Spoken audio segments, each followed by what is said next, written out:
El doctor Isaac Rabellar Ballesté, y este vídeo simplemente es para compartir con todos vosotros y vosotras la temática de fondo del primer material que tenéis de trabajo, el primer módulo del curso, y que ese material, ese libro, que además fue de mi autoría y que quiero compartir con todos vosotros, de acceso ya sabéis libre porque por PDF podéis acceder a él, que lleva por título Aproximación histórica a la construcción sociojurídica de la categoría infancia.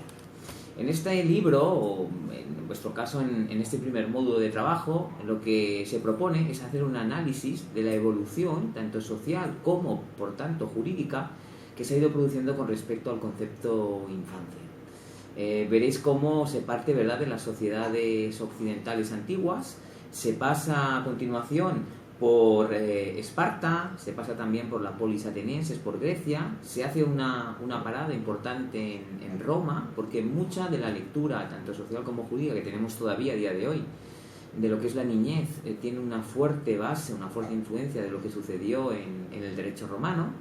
Y acto seguido también pasamos luego por las influencias del cristianismo, ¿verdad?, al concepto sociojurídico de la niñez.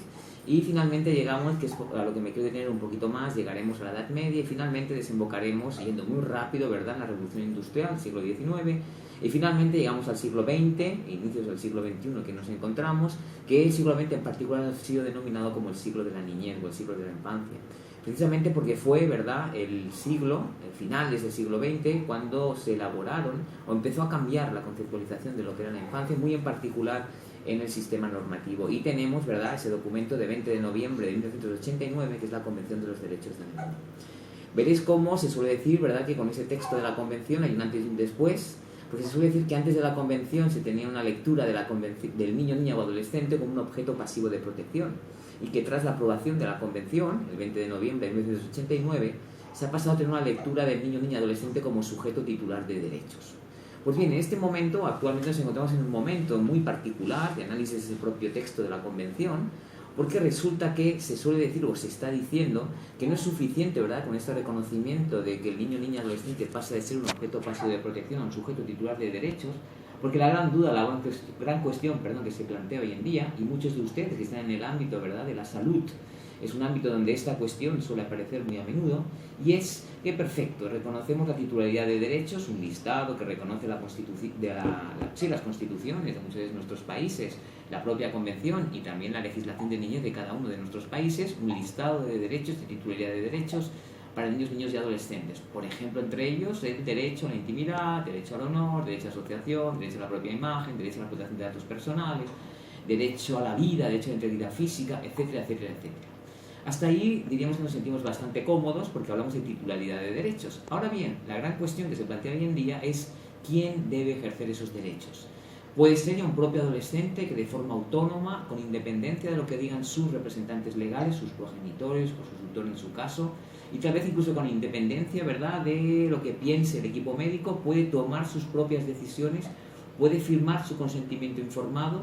Ese es un debate o un punto en el que nos encontramos a día de hoy, que supone ese tercer nivel de evolución que nos marca la Convención de los Derechos del Niño, de que no es suficiente ya con que nos conformemos, ¿no?, de reconocer la titularidad de derechos, sino que hemos de ir más allá y tenemos que empezar a hablar del ejercicio autónomo de derechos. Y precisamente es en este punto, el ejercicio autónomo de derechos, que la normativa también está evolucionando de manera muy importante. Porque, si se fijan, estamos empezando o el criterio que se está utilizando para determinar si un niño o niña, o muy en particular un adolescente, tiene capacidad de ejercicio autónomo de derechos, estamos huyendo única y exclusivamente de ver la edad, el elemento cronológico, como un simple elemento objetivo, es decir, si la persona tiene 14 años, y eso lo muestra con su cédula de identidad, por ejemplo, ya podrá o no podrá, si está por debajo de esos 14 años, por ejemplo, llevar a cabo de forma autónoma un determinado acto. Por ejemplo, hacer testamento, por poner un ejemplo. O, por ejemplo, autorizar, o, por ejemplo, abrirse un perfil en una red social. Ese sería un punto que hasta este momento habíamos venido desarrollando, pero es que actualmente lo que nos está diciendo la normativa, y muy vinculado con esa idea de la madurez, de la capacidad natural que se suele llamar, es que se está empezando a decir que una persona podrá ejercer unos determinados derechos de forma autónoma a través de una presunción. Es decir, se presumirá que una persona tiene madurez suficiente para actuar de forma autónoma a partir de tantos años. Por tanto, eso incluso admitiría prueba en contrario. Pues bien, en ese punto nos encontramos a día de hoy. Yo no quiero cansarles más con la lectura detallada de los capítulos del libro. Ahí podrán encontrar muchos más temas. Y por supuesto que cualquier duda que se les genere con respecto al libro, no solo pueden consultarme los alumnos que tengo yo así y alumnas, analizar. Les propongo un ejercicio que el año pasado hice solo con los estudiantes de mi grupo, pero que este año me han pedido que lo abramos a todos los estudiantes matriculados en el curso, y es el siguiente. Van a tomar ustedes, y ese va a ser el primer ejercicio que vamos a hacer, van a tomar ustedes un cuento o un relato tradicional, uno de aquellos que todo el mundo conoce. Yo digo unos cuantos al azar, no sé, La Cenicienta, Caperucita Roja, cualquiera que ustedes, Pulgarcito, cualquiera que ustedes quieran, Los Tres Cerditos, el que ustedes quieran. Tomen ese cuento y se va a tratar de...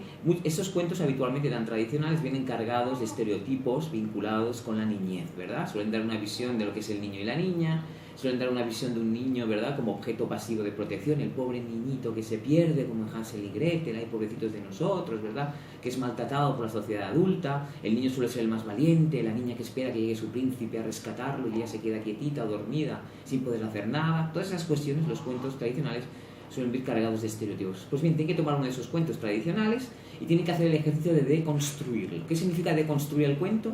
Significa que van a tener que cambiar todos esos estereotipos. Tiene que haber algún elemento que identifique el cuento, pero ustedes tienen que cambiarlo. Por ejemplo, pueden traerlo a una época más moderna, por ejemplo, Hansel y Gretel, que viven en la sociedad de la tecnología, que Hansel no es Hansel, ni Gretel es Gretel, ni que la princesa se enamora de un príncipe, ni que el dragón es el malo. Es decir, tienen que deconstruir el cuento para intentar romper que el social y jurídico ha venido arrastrando.